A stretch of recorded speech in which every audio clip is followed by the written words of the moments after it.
In here, we pour whisk, whisk, whisk, whisk, whisk.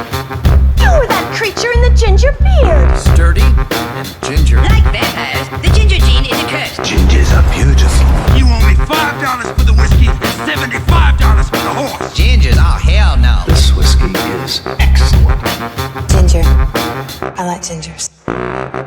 Ladies and gentlemen, welcome back to Whiskey Ginger. My guest today is one of my favorite people on earth. I say it for all my guests, but I mean it, especially with this one, Mr. Tom Arnold. Oh, Tom, thank you, buddy. Thanks it's for great coming, to be, man. Who was on before me? A guy named Brian Callen. Oh, There's I been know some Brian. Good people on here. I know Brian. Alexandra Daddario came on.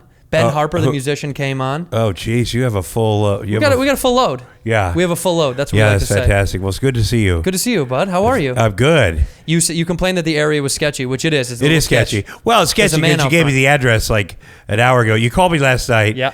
And you're like, first of all, you called me when you got the show. And you go, you got to get you out immediately. And then you disappeared for however many months. And then you called me last night. Yeah, we got to get you out immediately. And I'm with the kids, so I immediately FaceTime you back because I know you're in the middle of something. I was at the gym. I know, but I knew you couldn't talk, so I FaceTime you to FaceTime because I'm with my crazy kids, and I wanted to put you on the spot. But your life with your kids now It's is maybe insane. the funniest thing in the world. well, it's also people think, oh my God, Tom Arnold's insane. He's doing drugs all day. He's a crazy person. I do have an insane life, but it's with a 5-year-old and a 3-year-old, and it is crazy. Is It's it probably not crazier crazy? than drugs. It is way crazier. Yeah. It's way more dangerous. You got a little taste of it. It is intense. I think my old life prepared me for it. Like you never know who's going to come through the door, what's going to happen with the old, with the crazy, with the drugs, with these kids. If you prepares you for these guys, they're coming at you. Yeah. And you think when you were using and partying that was like that prepared you mentally to have crazy ass kids doing. Oh yeah, for sure. I think it's funny because I'm getting a divorce, which has been a long time coming, and the kids and I have been. We've been in the house. We've been observing. It's the day that my wife moved out. The kids and I are watching the trucks, and my son's like, "Dad, they're stealing your stuff." And I'm like, "No, son, it's wonderful. Your mom's gonna have her." And I'm like, "Wait a minute, maybe they are." So we went to the back of the truck. Stealing your shit. But my daughter has never seen. She's 3, never seen her mother hug me. So it's not like and my son's always like, hey, something will happen and be like, Dad, Mom hates you. I go, no, dude. It hasn't always been that way. So I have because I'm an asshole, I have a giant picture of their mother hugging me on my 50th birthday, like so in love with me. And it's bigger than your whiskey ginger. It's huge. But huh? it's so far. And I had it bolted. Like, there's been times when she's literally tried to rip it off the wall. It's bolted. I'm not kidding at all. No, in the beginning of our master bedroom, it's the nicest picture. Because, in 11 years, there was a lot of nice stuff. And we have these kids. And then when somebody gets angry, they want it. But because you have the kids, you tell the story of how they were.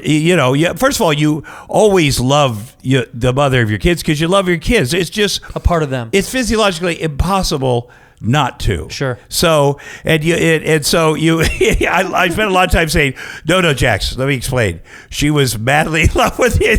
You can't tell now, but and so I end up telling you stories. I had the pictures, and my kids and I spent a lot of time. And last weekend we watched my daughter's birth. She said, now I came out of mommy's belly, and I said, so I started with her mom, how bad we went to the hospital. I showed me taking her out of her mommy's belly. Oh wow. And then going home and getting Jax and bringing him down to meet her. So you have it on tape? Yes, of course. And I have no. This is weird. I have everything for the day they're all born. I have been filming it all. Apparently, I have. Yeah, it's all there. It Do you is have all like there. a database? Did you save I it up on your did. computer? Now we're getting it all with Ben, my assistant. You saw the assistant I have here. Yeah, how old is he? He is 20. He's very young. He lives like with a his parents. 15-year-old I know, boy. but let me explain. But he lives with mom and dad? His mom is she was the head of child psychology at UCLA. You have to work with children if you're in my house. That's not a joke. Right. You can be my assistant, but then you have to either work at the Hess Kramer Jewish Kids Camp. You have to have experience with kids because my kids are in my office, in my life, and because of what's going on at the house, you have to be a witness. No, I'm kidding. You have to. So he's great with kids. He's a great young man. He's an actor. He's also my assistant, and he's also, he's wonderful with the kids. There's a lot going on. He's good with kids. He's great with kids. He's got that look. He's got that it was like almost like Beatles Bieber haircut. Here, Ben, come to the door so I can see what you look like again. Ben, come in here. Stay look right how there. nice of a guy he is. Yeah, he's a sweet Kind guy. of an Abe. But He's he could be a really nice guy or like a creepy Amish kid. Well, for sure, that ran creepy away from Amish. home. Creepy. Yeah. Oh, definitely. Are you? Where are you from? Oh yeah. Yeah. Okay. Yeah. Hey, there was he'll be. They had a lesbian living in his house that got married last week. He kind of looks like a lesbian. He definitely does. Yeah, there's a He little definitely bit. does. Could you pop in real quick Yeah, to the yeah. frame just so they can look Yeah, at what you yeah. look like? Come Look stand at in the middle him. of us and He's look at a that very camera. nice guy. Just get down on your knees real Oh quick. my God. Which you're used to, I'm He's a sure. very nice There guy. you go. A nice, sweet little He's lesbian very boy, nice Ben. guy. We should rename him. Very All right. nice guy. Get the fuck out, Ben. Yeah, he's such a nice. He's a nice young guy. man. He's a nice guy. Yeah, he But really so is. he's at the house now full time with you and the kids. Yep. Yeah, well, I mean, he's at the house during the day, and he Sure. works, and he's part of our adventures. When my son, let me explain this. I've been cleaning out the house too for the last year because we're selling it. So I thrown out all my old movies. My son fishes them out of the garbage and puts them in his room, and so he has all my old. He has my old a lot of it's on VHS. Throw it in the garbage because I get rid of it. He takes them out and stacks them in his room, which my ex-wife hated. He's got the Tom Arnold library up there. Ben will back me up. So we bought him a VHS player for his room, and he has movie night with 5 movies. So the first one he put it, Ben, back me up on this. The first VHS he put in to watch, and Ben was with it because he set it up, was a PSA about child abuse by me. So the first that was the first thing he watched of you? Yes, and then It's a good foray that into was your the career. first thing, and then so I wind up there, and they're on the part where children that murder their parents. So I didn't want to say anything, but I'm watching it with my 2 kids, and they're really interested in it. I'm like, these guys are going to kill me. But every night before bath, we watch a movie. My son has movie night. He calls them movies, but they're old appearances of me on shows that I forgot about. Oh, wow. And like Dennis Miller had a talk show. Like, I don't want to see this, but I watch it with my kids. Yeah. I forgot, and my kids like, Daddy, were you a cowboy? Because the way I dress, I'm like, no, and my daughter's like, oh my gosh, why was your face white? Because they've never seen me without a beard, my daughter, and just how different I looked. Right. And I'm on. They see you through the years change. Yeah, and That's I would have weird. forgotten about it, but also, like, back me up with this. I had an autobiography. There's 150 copies of my autobiography, and I said, throw them in the trash and who needs that? My son fished them all out. 150 books out of the trash. I have documentation on this. My in-laws had moved in to support my wife. It was horrible. Yeah, fun. And God bless them, though. And so they were sitting in the living room just scowling, just lined up scowling. And my son unbeknownst to me and my daughter, built a wall with those autobiographies facing them, my face. This is I took That's a picture. metaphor, by the way. It really is. Yeah. And then you can see on my Instagram what happened. And he was in there. He found some coins with my face on it, and said, "My dad was the king." And I came in and found those coins.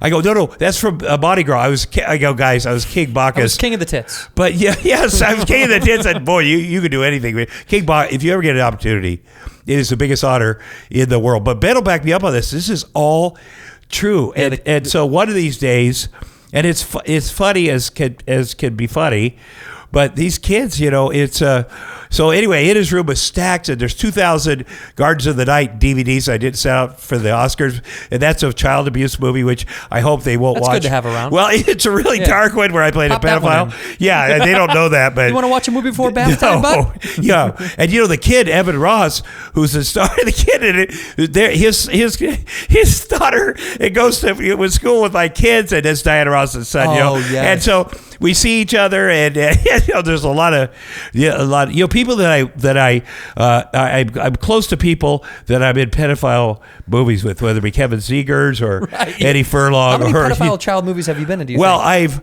I raped Eddie Furlong in Animal Factory, Fun. which is Steve Buscemi directed, really dark, really good movie. I think it was rape. And then Kevin Zegers a brilliant actor. He was my sidekick in Guardians of the Night, but when I was an adult, he was 8. So really, you can't really call it a sidekick. And then we grew up together. He was old. He stayed with me until he was an adult too, which is good. And that was a great movie where John Malkovich was the good guy and I was the bad guy, which you don't see. He was the good guy. Yeah. For like the first time in his whole career. Yeah. He's never the good guy in anything he does. He's always plays this evil, dark. angry. Yes. Yeah, but he's so fucking good at it. Yeah. Is it because he's actually a good guy in real life? He's a funny guy. Boy, in the makeup Quirky. room, he is so funny with, and he Yeah. has every day with the makeup and hair people, he had running things, and you're like, because as a comic, you want to just know you're the funniest. on set. Whenever you're on set, you want to be the funniest guy. Yeah. Who's the funniest actor you've worked with that, like, on camera or perception wise, was not funny, or like that's not their thing, but off camera was hysterical?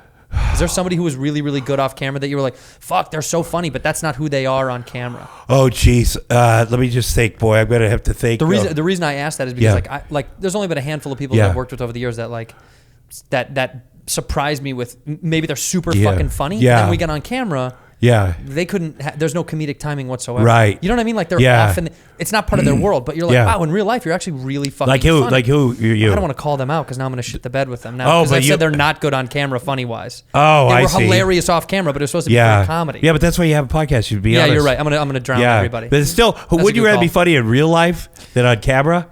I mean. Yes. Except if you're an actor. Yeah, yes, but for me, as a comic, you want to be always hilarious. But for an actor, But it's do you weird. think they give a shit what you think about how they are on camera? Okay, no. good. They call them out. Yeah. Right? Yeah, you're right. I've been in 130 movies. Do you know that? I looked it up on IMDb not too long They ago. don't even have them all. They don't even have them all. I think there's more than that listed. Well, There's gotta be probably like 160. and 4 good ones. What are the 4 good ones that you think? Well, I think there's been more than 4, but I liked Animal movie? Factory. I like the one with Maggie Gyllenhaal. What was it called? Happy Endings. The Don Roos True wrote. Lies. True Lies. 9 Months. Which was with Robin Williams and Hugh Grant, those guys. Both dead. Both Jody dead Cusack guys. and Jody Cusack. Yeah. I mean, geez, you ever get a chance to work with her? She's great. Julianne Moore was in that too. There's been, people like the movies like Carpool and those kind of movies. And I'll tell you, there's a movie called The Stupids that you either hate or the people that love it. And it was a movie. But if you look at that movie, when I look at that, not that I look at it, but there's 7 huge directors in it. Like Robert Wise played my next door neighbor. He won the Oscar for The Sound of Music. John Landis directed it, and he has all these friends that are directors that he wants to keep up their insurance and the acting in SAG. So he just put them in. Yes, like Costa Groves, David Cronenberg, all these different guys, Adam Atoyan, all these different guys would show up and they'd be acting with me, and because they're his friends, and because it's also cool, and Norman Jewison, all these, they're in that movie, and it's based on children's books, The Stupids, and it's actually people that love it, and people that went to the theater to pay money did not love it, but it's funny. It's funny what people like. And, but the theater can be a bus for a great cult classic. That's usually what happens, right? Yeah. Like I remember hearing all those stories about how Caddyshack was a fucking torrential nightmare. Those guys hated that fucking movie. Right. The studio was so angry that they were going to have to put it out because they had spent so much money that everyone felt like ashamed of their work in it. Less than 10 years later, people were like, this is actually pretty funny. Then 20 years later, people were like, this is one of the funniest fucking movies that's ever been made. Right. I think that happens with cult classics. Well, think about this, too. You're Tom Arnold, and you've grown up with Animal House and, Trading Places and American Werewolf in London and Coming to America. And John Landis said, they say, I want you to start a movie directed by John Landis. And you're like, you fucking right, I'm going to do that. Would never say no. And let me tell you something. That guy loves making movies. And he gets to the set, and they're like, and I read the book, and Brett Forster, I think, wrote the screenplay, and I was like, yeah, this isn't quite, we'll get it there. We can make it, and so it didn't quite work for me because I don't get that. Yeah. But you know what? I'll tell you what, I stayed in that I because of John Landis, I'm like, I believe in you. I'm going to stay in this, and man, I stayed in it. You did. Yeah, so I'm honored that I got to do it. Yeah. It was fun, and it is what it holds up. There's no Stupids. I need to see it. The Stupids. Yeah.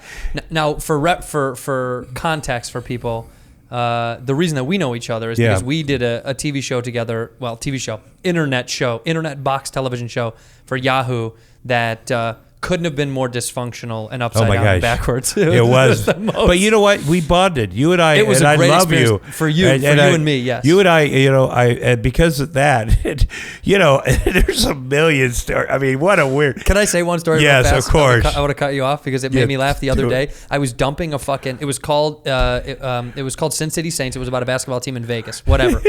Tom was I was this owner of this basketball team. Tom was my best friend, liaison, fix-it man, everything. He was my like the brains behind my blunders. He figured everything out. And there was a scene.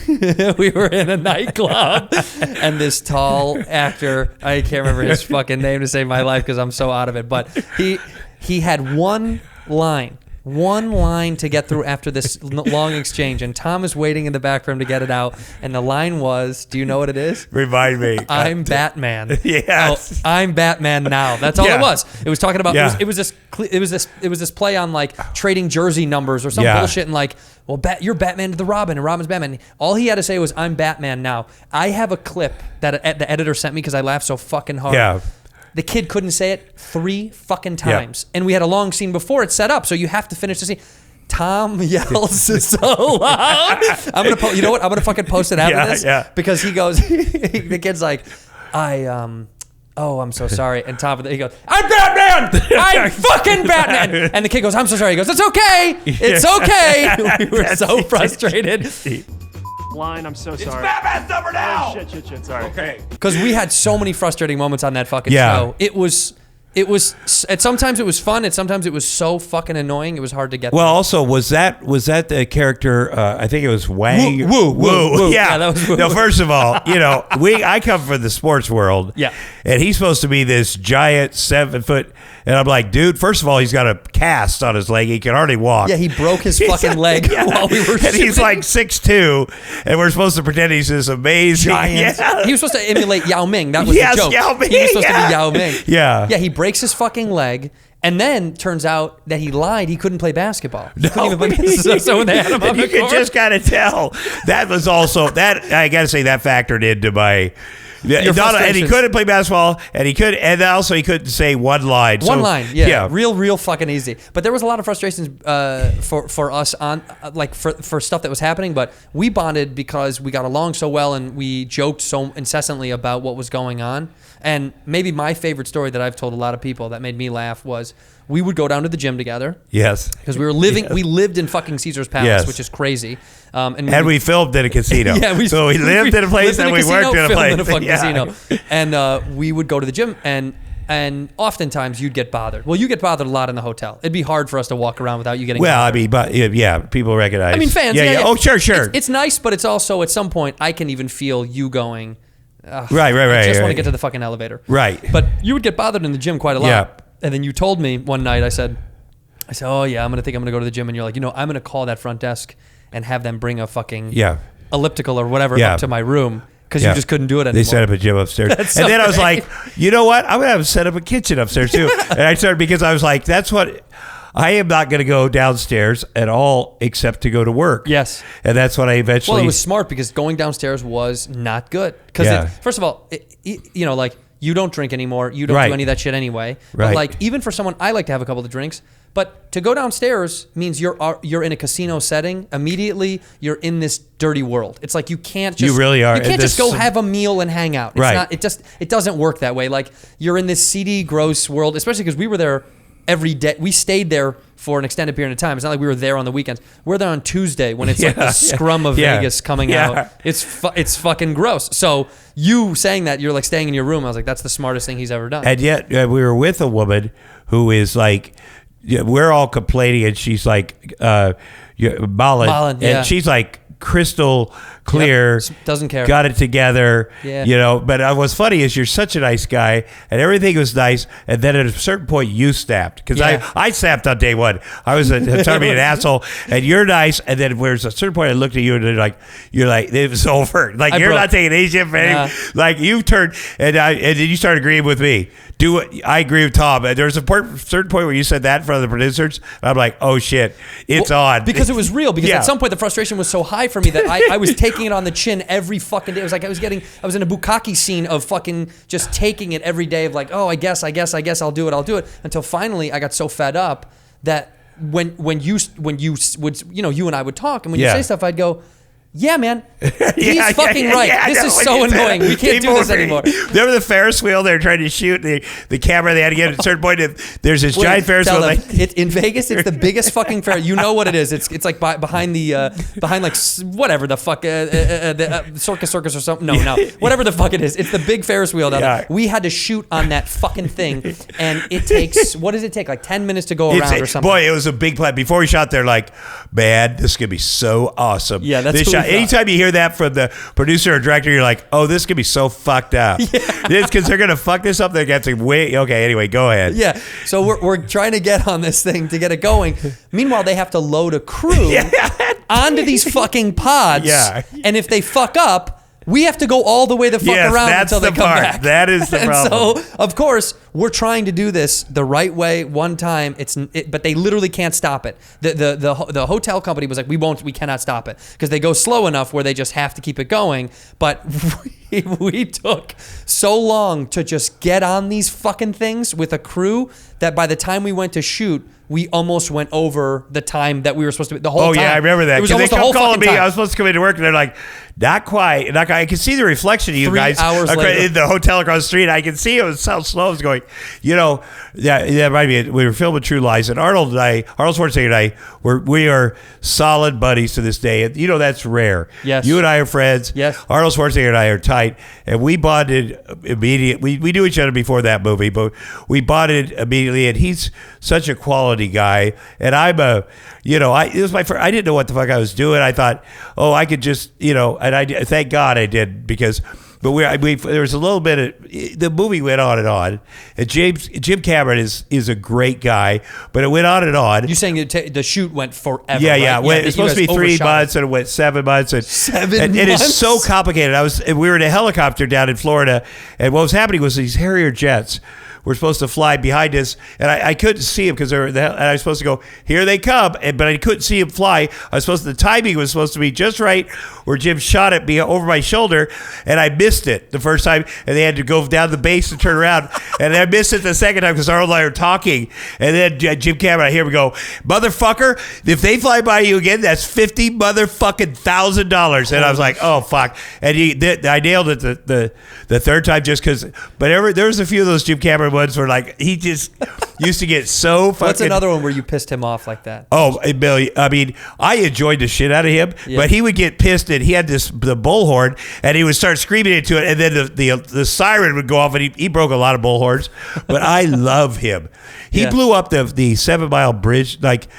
Yeah, Arnold's like, do not show up late for work because that'll be the day because I was showing up. I was like, this motherfucker's never going to be on time. Why would I show up? He's like, that'll be the day they need you. And so they're blowing up this bridge. And then finally he's like, get in here. They're going to blow up the bridge. And we're waiting 3 days in our trailer to blow up the bridge. All of a sudden I hear boom, boom, boom, boom, boom. And then I hear Cameron, God damn it, that was not right. Fuck that. And they had to rebuild the bridge and blow it up again. So that's the kind of shit because he knows what he's doing. So they rebuilt the fucking bridge just to blow it up again? Yeah. Jesus Christ. Yeah, but check this out. So Arnold Schwarzenegger, don't record this. I'm kidding. Okay, we'll turn it off. No, here's the best. Bill Paxton. Let me tell you something about Bill Paxton. Bill Paxton was the funniest guy in the world. Bill Paxton knew Jim Cameron from before. Right. They go back, like Arnold and I are like this, and Bill Paxton and Jim Cameron go back to day one when they worked for Russ Meyer or whoever. And the thing about Jim Cameron is he does know how to do your job better than you because he started off distressing tables, and when he says something about that light, he'll climb that fucking light thing and fix it because he knows how to do it. So when he gets intense, it's because the movie's gone over and he's put all his money back in the movie and put everything on the fucking line, whether it be Titanic, whatever movie. The studio said, fuck you, Jim Cameron, and he said, I'll put my whole fucking career and everything I own on this. And that's how he is. So that's why it works he gets the a way it little works. crabby. You know what I mean? Yeah. But he was always good to me. I mean, he was like, fuck it. Tell me about Bill Paxton. So Bill Paxton. Yeah. So we're in Washington, D.C., and we're filming on Constitution Avenue. That's front of the Capitol there. Yeah. And fucking Arnold Schwarzenegger. Bill Paxton, I love to make him laugh. He's in the backseat. I'm in the front with this SUV. Arnold's driving. And Arnold fucking is an immigrant. So he fucking loves America. Like, over loves it. Like, it fucking... And so Bill Paxton in the back, and he would laugh. I'd make fun of Arnold, and fucking Bill Paxton would die. So anyway, Arnold's like this. A light went out. We're on the street. They got the street blocked. There's 500 people watching over here. Yeah. The light goes out. Arnold's like, you know what? That's going to take 20 minutes. I'm going to take you guys on a tour of the monuments. And so he takes us out and seeing the monuments. We've seen it in Washington, D.C. Sure. It's impressive. Yeah, you get a little tingle, but seeing him through the eyes of a fucking immigrant, like especially Arnold Schwarzenegger, it's fucking annoying. He's like, oh, guys, there's a fucking Lincoln Memorial. Look at that, fantastic. And he's taking us on and I'm looking at Paxton like, God damn it. And he goes around the corner, and all of a sudden we come back to our spot, and I see James Cameron in the middle of the street like this. What? And he's standing right. And James Cameron is not like a regular director. Like, he's a 6'3" fucking raw bone dude. Yeah, and he is fucking pissed. And I think Arnold, because Arnold never fucks up. And it didn't take 2 minutes or 20 minutes to change the light. It took 2 this time. Oh shit! So they've had the street block there, and that's a huge deal. Out front of the fucking Capitol building. That's right. Yeah. And so he pulls up, and James Cameron gets in front of the car, and he comes around and whips my door open, and fucking starts climbing over me to get to Arnold. I fucking slide out of there, and he fucking gets right on top of Arnold and he's like, motherfucker, you fucking pull shit like that, you're gonna have fucking Paul Verhoeven finish this motherfucking movie. And then I fucking slink back into the car, and I sit next to Arnold and I'm like, hey, you gonna take that shit from that asshole? And he's like, I fucked up, all right? But Bill Paxton is just fucking dying. I go, look, God damn it, look at all these people they're watching Arnold. They're taking pictures of that shit. That's fucking sad. And I just stayed on. Because Arnold Schwarzenegger never fucks up. But he takes a lot of shit from you because you're so close to him. Like, you can fuck with him, but a lot of people don't fuck with him. Well, he fucks with me too. But here's the thing. But I fuck with him when he fucks with me because it's so stupid. Yeah. But he's the fucking most decent person. He gets up every day as if he's running for office. Right. He goes out like, well, we give out 10,000 gifts every Christmas, and I think that's a huge deal down at South Central. And then he goes and does something. He'll go to a fire station, or he'll call me. Here's the best. He doesn't know this. This is a podcast story. Yeah. I'm doing this podcast called Two Girls and a Bike or something like this. They review smart women. They review porn. They reached out to me. Love it. But they review it like seriously. And they said, we review Who's Nayland Palin? It's from 2008. It's a Sarah Palin movie. Oh, right. And so my assistant before bed, his buddy, they're all buddies. They come from the synagogue. I get the same group of guys. I say to him, we got to get this point for Who's Nayland Palin, and let's watch it. I was like, I shouldn't watch it with my assistant in the office. That's a porn. That would look bad. Yeah. That's they're working with my kids. So I watched this thing because these women are very smart, but they're very attractive, and they think I'm cool because of politics. Right. And I'm like, I want to be cool with these women. I'm going to do the podcast. So we set it up. It's a Saturday, and they were all on the we're doing it at my house. And then Arnold, I see somebody FaceTimes me on my iPad, and I don't know what to do. And I open it. It's Arnold, and he's like, hey, motherfucker, let's go down and give some turkeys away at the goddamn Hollenbeck Center on Monday. I go, oh fuck, I forgot it was Thanksgiving. He's like, hey, fucker, what are you doing? I go, nothing. I go, I'll see you, fucker. All right, bye. He's a part of that podcast, Nayland Palin. It's in there of Arnold Schwarzenegger. He's not Nayland Palin. But he doesn't He has no idea. It's so bad because it's Sarah Palin who fucking hates me.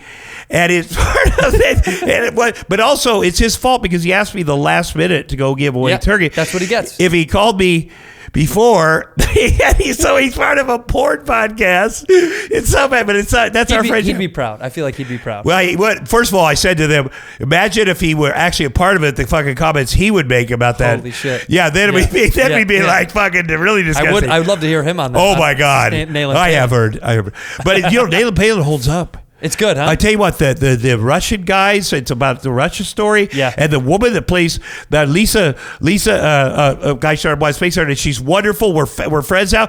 She's fucking awesome. She's good in it. Her she's built she's athletic, and she's amazing as Sarah Palin. Because this is more of like a feature than is a porno. Oh, it's a feature. And they shot it in 3 days, man. 2.5 days. Really? In 2008. And look at the movie. James Cameron did this. Nayland Palin, I'll tell you, it's better the quality than what we shot the whole fuck. And I'm not kidding. You got to watch it. It's that good. It really is. Palin. And the storyline is not so bad. And you know what? It holds up. There's a lot of lines in there. You go, that's today. Right. That's what's going on in the world today. Watch it. And Nayland Palin. Who's Nayland Palin? They spell it different because because they don't want to get fucking sued. Yeah. Can they get sued for that? Isn't it satire? Of course parody? they don't. Porno They get parody? sued. Porno's parody. Well, this one is. Yeah. But you change it a little bit. You definitely have to change it when she's running for office. I guess. Yeah, because she looks a lot like her. It does. Yeah, she does. How many hicks do you think it was real? I don't know, but Sarah Palin had just tweeted at me because I'm fighting with that. I always feud with the NRA. Yeah. Yeah, and I did. She tweeted at you recently? Yes, right that weekend. What did she say? Because I said I'm feuding with the Dana Loesch for the NRA because that my general thinks she's an idiot. They're idiots, and I said a fact. It's a fact. 80% of gun owners shoot a member of their own family, or because I want them to go, how outrageous. Tom Arnold, because they'll just start attacking. And she, I do these facts like because they're trying to say how many black NRA members there are. I go, there are 5 black NRA members. Prove me wrong, and they can't. They couldn't, but they try. There's millions of people coming at me. Well, I know a guy. No, show me his picture. Yeah, I had that whole thing going. There is literally could not show me 5 pictures. And then when I said 80% of them shoot themselves, well, by God, that would be like, and they're really genuinely arguing that it was on Fox News. The whole thing. How fun! It's so fun. It's fun to troll. Then they right? also threaten your life, but I don't care. Yeah, whatever. I don't Come care. get me. Yeah, yeah, but they're ridiculous, so that's what we got to get stopped. You got a lot of heat for the piss tapes. Yeah, well, I mean, it's going for the show, but it's still going. But it's worked. I mean, he's going to resign this summer. But I mean, did you get a lot of death threats and shit from that? Oh yeah.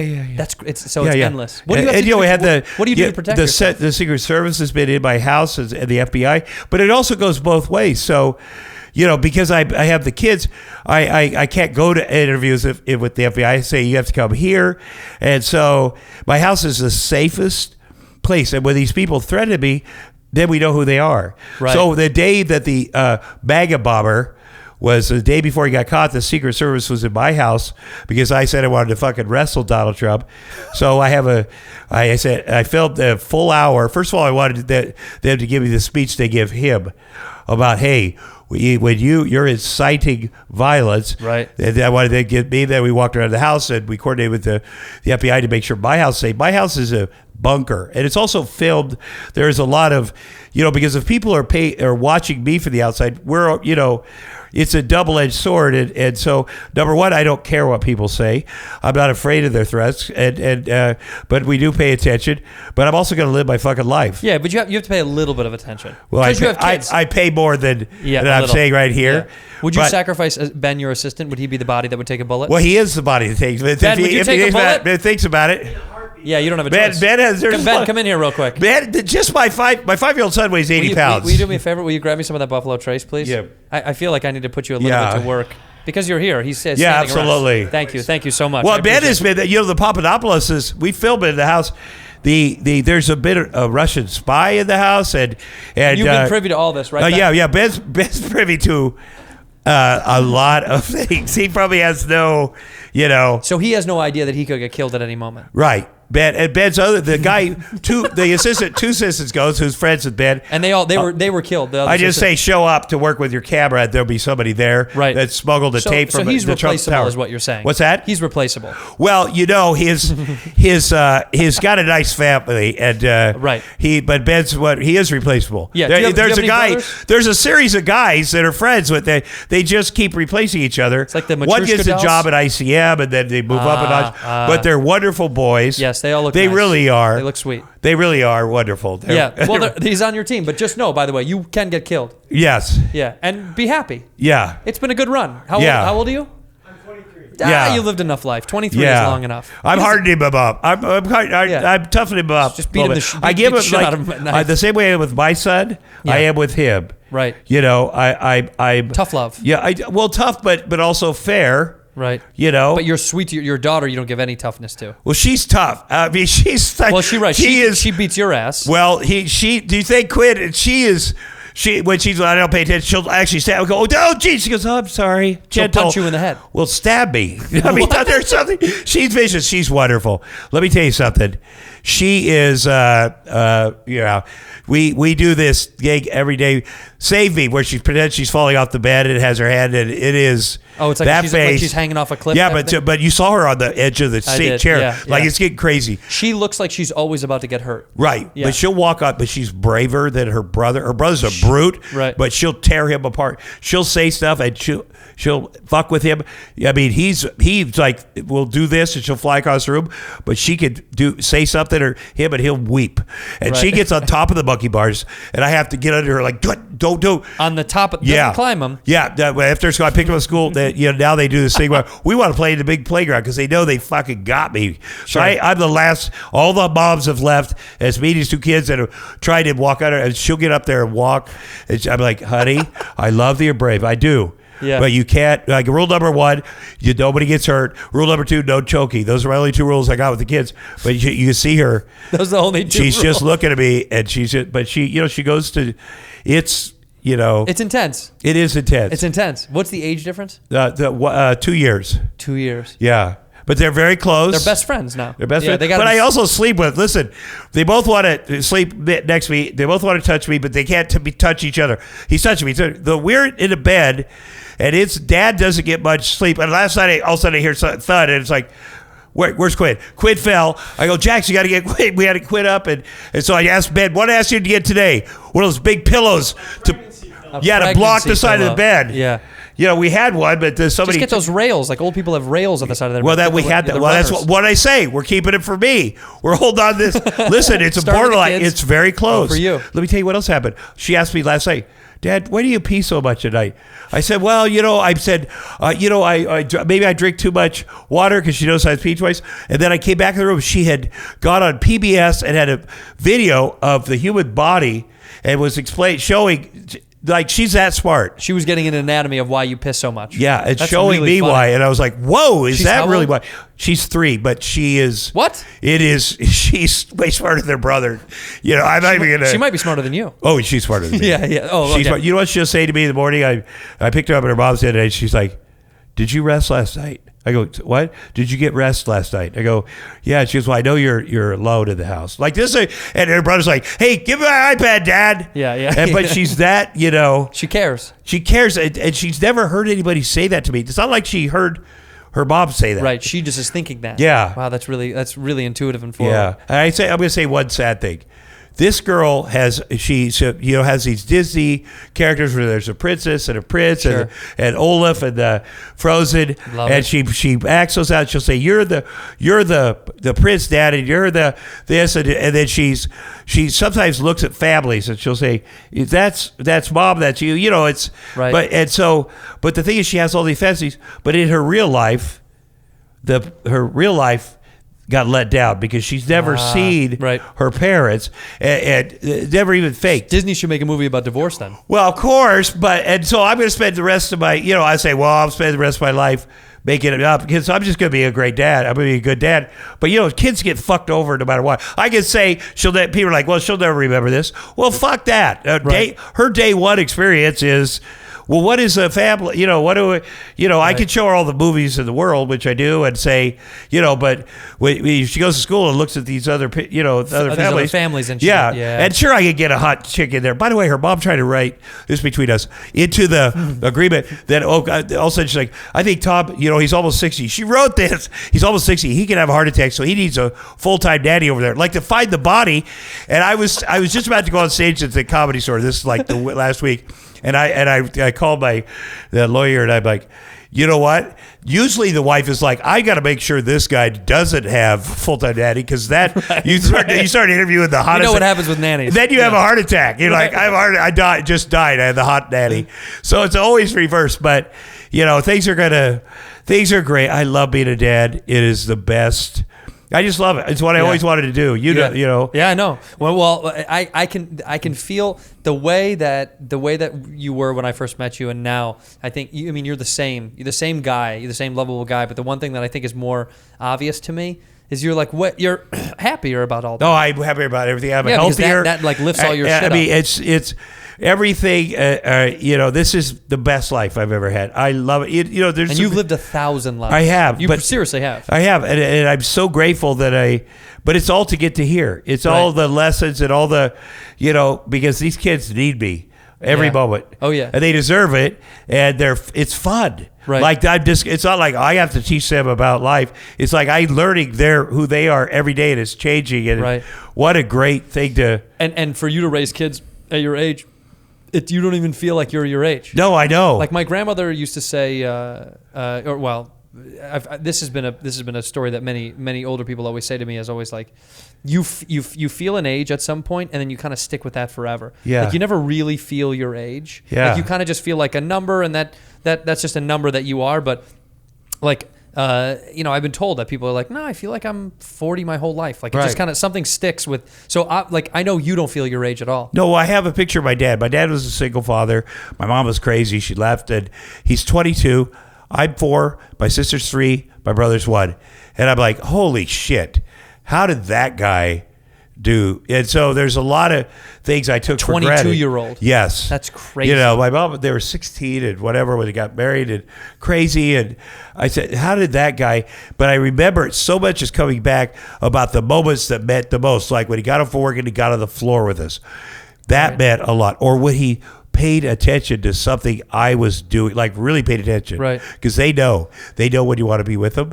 They know when you're bullshitting. They can feel it, whether or not you're full of shit. They can feel it. Yeah. And it gives you a tingle in your spine. Where'd your dad work again? What did he do? He worked at, he worked at a factory. Because you worked in a factory when you were young too. Oh yeah, I worked at Hormel at the meatpacking plant. Yeah, at the meatpacking We worked plant. there too. I worked on the kill floor for 3 years. You slaughtered animals for a long time. I did. I slaughtered 6,000 hogs. I'm a Jew. I slaughtered 6,000 hogs. My grandpa worked there 50 years. Gas House Grab, and were you the only Jew in Iowa, by the way? No, there's 4, and there's not enough to hate. I'm telling you that's true. It's like it was so minimalistic on the scale that nobody recognized. Well, it's that, and the black guys in our class were the kings of the problem. They were like people where I went to school. They're like, oh, you're black, you're Jewish, you're better than us. Oh, whoa, you're different. Oh my God, you are the king of the. You're better than us. We're okay. We are, so you're Did different. you actively tell people you were Jewish when you were a kid, or no, because it was You not? just said no, you did not actually. Well, because let me tell you all something. the kids around you were probably just Catholics or something, right, in the Midwest. Let me tell you something. Yeah. I'm acting like, oh, no, nobody cared. People cared. You didn't tell. My grandpa was like, let's keep this on the down low. Don't tell anybody. We had, oh, no. It was like a week in it. If I'm acting like, hey, everybody was cool. No. It was the opposite. No. Jew. No. Yeah. People, because they have that dumb, there's a lot of ignorant people. And, Sure. my uncle made the documentary The Secret Life of Adolf Hitler, and he wrote the book. He's from New York and did a lot of wonderful things, and very proud of I remember there's a couple of friends who just kind of looked, and they had High Holy Days in the back of Artie Siegel's Western wear, because they didn't have a temple. So I'd come down, and Artie Siegel was the guy on TV. Hey, you get your jeans here. You get your red jeans, you get your black jeans, you get your red, which is the most stereotypical Jew in the world. People are like, that guy seems Jewish. Yes, that's Artie Siegel. But so he's just kind of kept it on the. And that was your synagogue. Yeah, his in the back of Artie Siegel's Western wear. What a nice guy he was. Yeah. But there was just, you just did it. You just did it. Why push it? God damn it! You had so many Catholics and there was stuff. nothing but Catholics. Yeah, that's all there was in the Midwest. Yeah. Yeah, I mean seriously. So because you're but in Iowa, it's all farmers and all old hardcore Christians and. But you know what? As I lived like that, and I had some terrible things happen when I was 4. My mother before she left, she set me up with this horrible male babysitter who was a pedophile, and bad things happened. And then my dad, we lived with my dad until I was 9 and a half, and he married the next door neighbor. And she was not a fan of mine, and it was rough. And I ended up moving to my grandparents, got moved around. I was ostracized by my own family. And then I moved to my grandparents. And they're wonderful. My grandma's wonderful. But the first day I lived there, I came home with a black eye from school, and my grandma started weeping because she saw a black eye. Like, it's a black eye normal kids have from a fight. Yeah, she was like, oh my God. I was like, oh no, I can't live here either. But there was you were going to get many more black eyes. Right. Yeah, that wasn't going to be your only fucking black eye. Yes, of course, like a kid would. Yeah. But she lived by St. Mary's church or whatever you call it, the Catholic. Yeah. It's a big, beautiful place. Yeah. And so I'd walk by there to get to her house, and every day there's a basketball court on the side. They had the new young, I almost called him a rabbi, but a priest. Yeah. And he was in town, and he was out. He saw me walk one day by myself and came out and shot some baskets with me. And then every day, this young priest came out and shot baskets with me on the way to my grandma's. And it really made a difference in my life. And you almost switched to Catholicism. Yeah, no, but he took the time. This guy who was in fucking, people hated me at school, people hated me in my family. But this guy, wasn't Catholic, everybody knows that, took the time to just sit there and shoot baskets with me. And on the way to my grandparents, and I didn't want to. My grandparents are old and, creepy. No, they're old, and so I did not have a place. Sure, nobody liked me, and I stopped there. But that priest, and he was a cool dude. Do you remember his name? I have it at home. Father something. Yeah. But he was. But he did it. But okay, like, not to sound like this is a metaphor for the world, but that just goes to show you that it's not about fucking religion. It was just it's not at all. Not at all. He was just a good guy. He was a very good guy, and he knew. And that guy said, "This kid needs something," and that's the best. It's absolutely not about religion. Right. And he was new in town, right. And he's new in town, but not that he needed me, but but it's always good. But I'll tell you what, man, that stuck with me. And I'll tell you what, you do something for a kid, you like that, something positive, that sticks with him. You rape him like that other guy, I'll fucking hunt Different you down. story, yeah. I hunted that guy down when I got sober. Oh, you did? Oh, I did. He was a big religious leader. You could Google this story. And I confronted him at work, and he was a big, rich guy. And I walked into his workplace of work. I had we had a private eye. We found him. What was your plan? I practiced so I didn't fucking beat. I was just gonna say, because why didn't you murdered him, right? Well, first of all, I went back to my old neighborhood, and I asked around, and turns out he'd done it to other people, including his brother. It wasn't a one-time deal, right? Then I made a plan with my therapist. I practiced what I'd say, so I didn't get. I'd already been in trouble with fighting and stuff. I was like, so my brother, who's my one brother's a bit of a, it's like he said he tracked him down. He's like, there's where the fucker is, found him. And so I found out he'd moved on, and the worst part was he adopted boys. Him and his wife. He's a big religious. He was about to. I was gonna wait a little bit, and I practiced, and then he's like, he's about to adopt his fourth son right now. I'm like, I'm going. Fuck. So I'll tell you what, I'm tough. And I'm not afraid of this guy, but it was fucking a little scary. And then I get to a place, I walk into the reception area, I go, hey, and the woman's like, oh my God, it's Iowa. So she's like, oh my God, I go, I'm here to see Terry Williams. And she's like, oh my God. She goes, I'll tell him. I go, no, don't tell him. Yeah, please. And I started walking down the hall, and he came out of his office. What a weird coincidence. And so I start my speech. I'm here to give you back the pain and shame you caused me as a kid.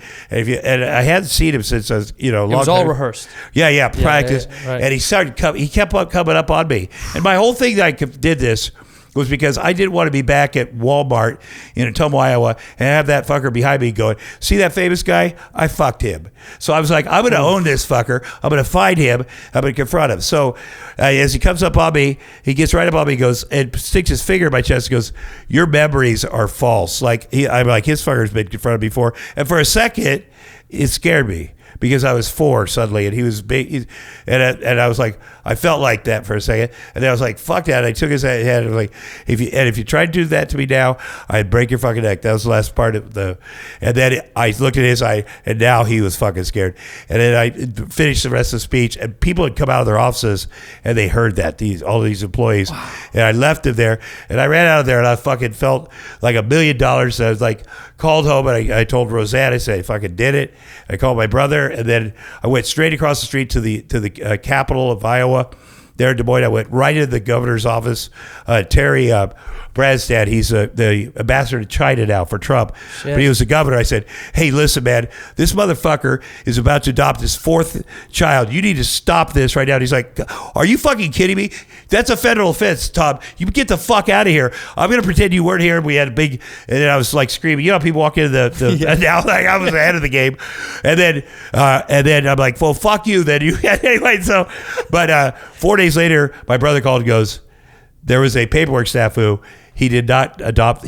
So this guy, who's a Republican, hardcore Trump guy, backed me up and made sure this guy could not adopt a child. Right. That happened. So well, that's how real people take child molestation. Yeah. That's Like, fuck you, no, fuck it. This is right in the rotunda of the Capitol. Fuck you, no, fuck it. Anyway, so then I had my farmhands. I thought, if I done everything I can, I thought, wait a minute. So I had my farmhands go 6 blocks around Terry Williams' house. Kid high on every pole, every signpost. And they did every other night for 6 weeks. And put up a sign with his face, his crimes, and his address and his name. Wow. And did it 6 weeks in a row, so everybody knew. Then I went on TV, I went on Oprah, and they go, I'm not going to say the guy's name, but let's call him right into camera, Terry Williams. Just begging that fucker to sue me. And 30 more kids came forward and confronted him after that, including his own brother. Is this guy dead? I don't know. He's dead. Yeah, he's dead. His life is dead. His life is dead. But he might be alive. I don't know. I don't. Fuck him. But that part of his life's over. Wow. Did you it's crazy because. But let me tell you something. Yeah. And then when Jax turned 4, a year and a half ago, Dr. Drew said, when Jax turns 4, you're gonna have issues. I said, no, I'm not. I dealt with that. I fucking went down and get this guy. But when he turned 4, sure enough, I looked at him. I go, holy shit. I was like that, because when you're abused like that, you think, oh, it's in the back of your mind, you're like, oh, I was a bad kid though. They couldn't be the adults because I was a bad kid. I looked at him like, holy, it's just shocking. You blame yourself. Well, it's shocking that somebody would do that to a fucking child. Right. Like, if the child looks like that, you could pretend, well, I was some kind of monster, I'm weird, and then you see it in your face. Didn't believe you? Is that what it was too? They didn't believe. Did people not believe you? Or did I didn't tell. I mean, you don't tell. First of all, he's going to murder my dad. He lived across the street and he had a rifle. He just aimed it when my dad would come home and say, I'm going to fucking kill. Everybody has guns there. And he'd aim it straight down and say, yeah, I'm going to kill your dad, your sister, your brother. I had my little sister, brother. Fuck. And so, he was he's a bad guy. Did you see this documentary, Abducted in Plain Sight?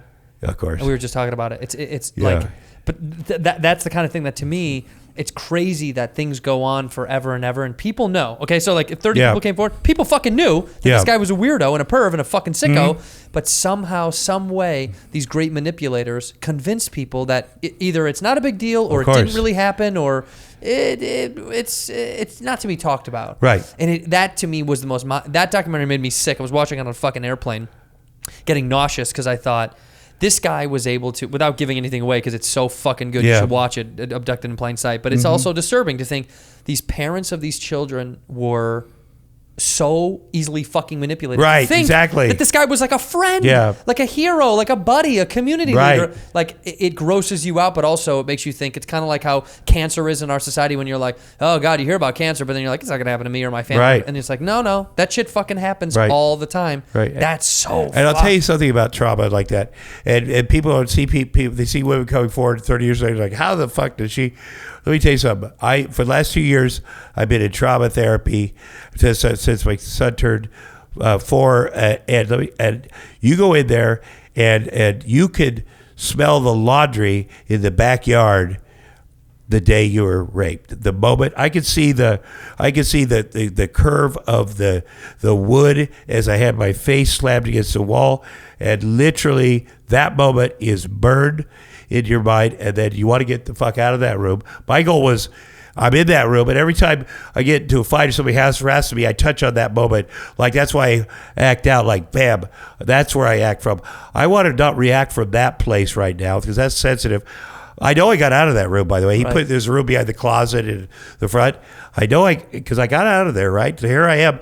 So we slowly walked me out of there, at least in the front porch where he has a gun threatening my family, at least, to the sunlight, so I can react from there, because I got out of that room, and I need to get out of that room in my head that I didn't react from there. And that's what, trauma therapy, there's a lot of ways to do it, but you can't be locked in that moment. No. But you got to feel, it's shocking how your brain, because brain's pretty powerful. Well, it's so funny. You could try to erase it with any kind of substance on the. Oh my God, of course. But it won't work. But I'll tell you what I did. Trauma will stay there forever. Yeah, or something. but also what I did was split. I disassociated as a kid. I also had that. It's been a problem occasionally as an adult. Yeah. Where as a kid, it saves your life because you're in the middle of this horrible thing, and all of a sudden you're in another place. Right. And then alcohol, when you first drink it, you're like, oh my God, that takes me that place by just drinking this. Sure. I could be in this other world. And then you drugs, this other world. And then it gets weird. And then it's like, it's confusing and you're an addict probably in the beginning like I was. And then you can see how you would abuse it. That's how people that have been abused, because they disassociate to get out of that horrible pain. And then all of a sudden alcohol and drugs are like, oh, that's a freeway to that thing. That's a super trade. I'll just do that. Right. But it's never dealing with the original Never. And problem. also that thing is going to be there, so you have to just keep working on it because it's never going to go away. Especially for me as a parent, I have to have worked on that. Yeah. And be the best parent I can be, and I have to be sober, and I have to, so it doesn't look like it because I'm fat, but this is the best I've ever been. So, I have a million other things to do. I think you look fucking great. Every day, whatever I can learn. I'm taking a seminar on how to say no to my children. That's going to be, I feel like because you're a guy that makes me yes cry all the time already thinking about it. Yeah. No, I know you. You could say no to any fucking adult about anything. Well, for sure. Yeah, but for your kids, I get their face, but no the way. kid. No way. Well, I'll tell you the can't. last story. I had guys the day my wife moved out. I had my group over to the house. I have a group of sober guys. We were upstairs having our little support group, and in the master suite area. And all of a sudden, my buddy's like, "What's under the covers in the bed there?" I go, "Oh, that's Jax." They go, "Well, is he going to stay in here for the meeting?" I go, "Hey, Jax, you got to go downstairs." And he wouldn't do it. I go, "Well, I guess." They go, "No, Tom, you got to make your son go downstairs." I go, "No. Well, it's been kind of rough around here." He goes, "No," they go, "They're all fathers." They go, "Tom, you have to make it." I go, "I don't know if I can." They go, that's now you're a father. He will appreciate it. It was so hard. I had to go, "Jax, I got to make you go." Oh, it was brutal. And they're looking at me like, "What the fuck is wrong with you?" But because you see it as a bonding experience that you're having with, like, well, no, I just see it was was hard. I just like he's always around. It's you just love that hard. he's there. Ben will tell you, they're in there ripping. It took a long time to go, "Hey, you guys can't destroy my stuff." I get to have stuff. Yeah. And they're like, "Oh, okay." But you kind of don't. So well, but it's maybe going through so much with the stuff at the house. I got to compensate. Yeah. In my mind. Right. But once we get it all ironed out, we're gonna have some. If when he gets older, if he wants to go to a meeting and stuff like that, would you Well, want him to go? yes. Yeah? He can do whatever. I want him to know my with life. you, I'm saying. If you're like, oh my God, of course. That's a bit. Yeah. My dad. They can still sleep in the same bed with me their whole life. No. I mean, here. Then I'm going to report. I always was like, yeah, my kid's going to have his bedroom because they have their own bedrooms. Yeah. And then because things started getting, and I realized one day, oh my God, we are sleeping because we're all sleeping together in the bed. Yeah. And then she goes, and they both want to. They both want to sleep with me. We go through all this stuff. It seems weird. And then I end up on the side of my back hurts. I bottom of the bed. And the kid, and I'm looking at my kids. I get up and I go, but this is the life. Look at those babies. It's a good fucking life. It's the best life. Yeah. Yeah. It's the best life. It's all worth it. It is. Yeah, all that shit's all worth it. Of course, it's what an honor. Aren't you? But are you? And because this is your first two kids. Yes. Aren't you happy that you waited this long to have kids? Well, I am happy that this is. I'm grateful. Yeah. I think this proves there's a God. This is your belief. Yeah. But this is, yeah. Yeah. I just think maybe it worked at the exact right time. It did. Like It did. Say when you were younger. Oh my God! When I was 18, my girl at the meatpacking plant, my 17-year-old girlfriend said she was pregnant. I was like, "Here we go, 50 years here." That's it. And I was so crazy, right? Because at the meatpacking plant, like your life was this: in the plant, you get in a fight, you get an argument. We'll settle it after work behind the unit hall. Hell yeah, fist fight. Okay, everybody has to go buy a shot every night. Like it's a brutal. You fight. Always. Let me tell you night. something. It's if you think I'm bad, like it's a brutal, life. And I'll tell you, it was fun. And just drinking. You can't fight in the plant because your knives are so sharp. It would be kill murder. each other. Oh, yeah. well, easily. Yeah. But outside, you just gotta smack it out, and then when people are done, you could just go drink it away. Yeah, and I'll tell you something about guns. If you had a gun and I had my sticker knife, you couldn't get your gun out. You would be dead. The sticker is the most high-paid person in a meatpacking plant. One little stick right here. That's all they do. It's a finesse job. They stick 6,000 times.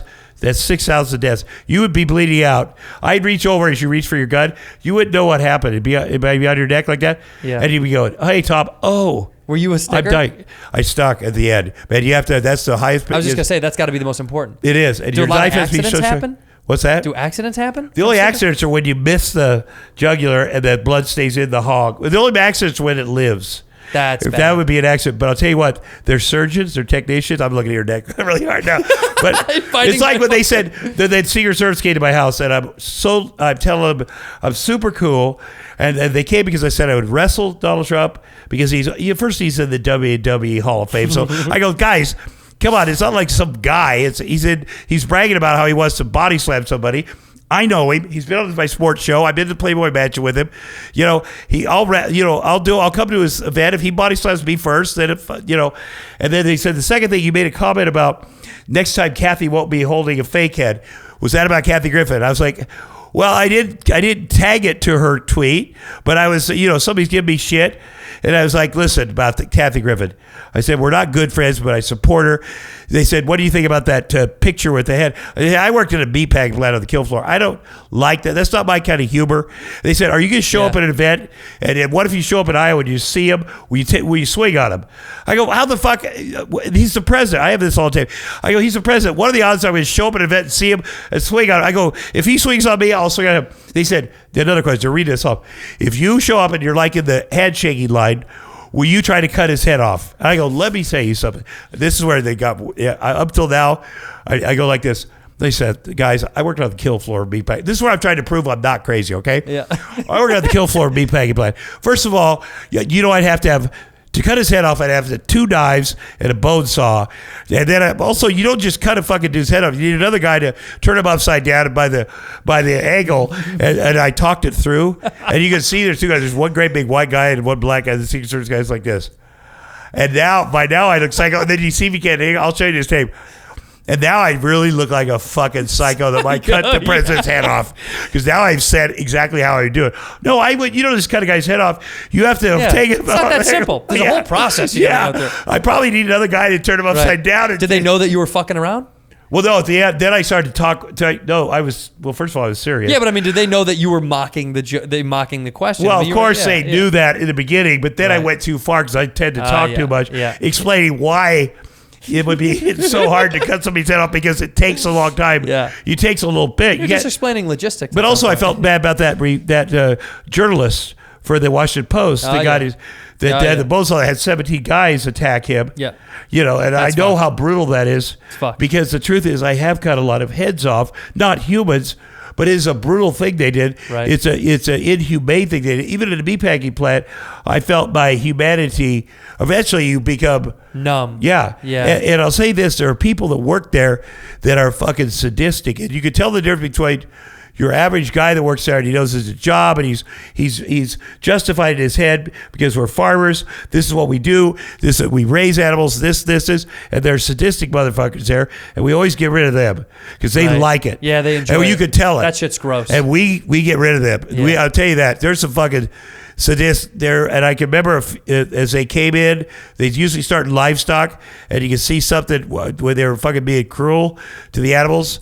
And people are like, well, you're going to kill them, you're going to shock them, you're going to, oh, no. Yeah. Humanely. And there's a thing to it. And even as Jews, we worship them because what they give to us, I know it doesn't make any sense if you now thinking back, but I'll tell you what, those sadistic fuckers, we had a way of getting rid of them that was probably sadistic too. Did you take them out back? They're horrible things. Yeah. We were there. I mean, there's a lot of things that we did because they had the blackface controversy, and I thought about the blue balling we did the night before a guy got married. Where this is where he chased him down the groom, and he take his pants off and take it, pull his dick up, and that blue that he put on meat to tag. We put it on his balls, and it's permanent. And it's just a really brutal thing because you have to tackle the guy. Sometimes never comes off. Well, I mean, like maybe in a year or two. But I mean, he was usually fighting us, so it's like all over shit. And then he had to go to his wedding like that. But what the smart was to say, just do it to me. Yeah. There's also a lot of those guys. Let it go. But now that I think about it, that was probably some kind of sexual crime. Well, probably. Yeah, that was. Plus, we did it in the. If you were on Hormel premises, you were fine. We definitely were on Hormel premises. It was definitely a fucking crime. Oh my God. You should see their face and they get in. They're looking around like, you guys are, no, we're not doing anything. Oh my God. And then people start block off the exit. I feel like I'm never going to get a Hormel sponsor, by the way. I don't know if there's a Hormel. No, I'm kidding. It doesn't fucking matter. Well, dude, Tom. Buddy, I love you. I love you, man. I don't know. It's just you, and it's wonderful. Well, I love you. And I love you too. want to thank you for coming. We're going to get back because it's Ben's bedtime. So Yeah, it's good. All right, let's get All right, out of buddy. here. Thank you, brother. Bye. Thank you.